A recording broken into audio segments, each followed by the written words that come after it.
Hmm. Do you think, in your mind, do you think that would have Hmm. made a difference? Would you have probably averted those injuries, or maybe you'd have peaked earlier? Maybe those 5 years, I mean, those are big 5 years, right? I'm almost certain that I would not have gotten injured had that been the case, because some of my training blocks were unsupervised. I did not have continuity because I was in college and I came out, so it wasn't like I had a trainer at that time. Right.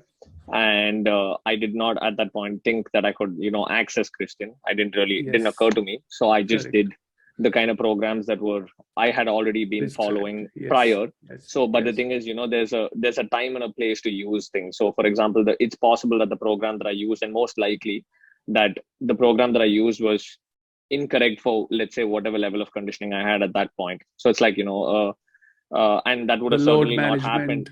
Yeah, the- so that would have Yeah. certainly not happened had had somebody like Christian been there with me, because he would have seen what state I'm in and said, okay, this is what you need to do now, and then we'll get there in 2 months.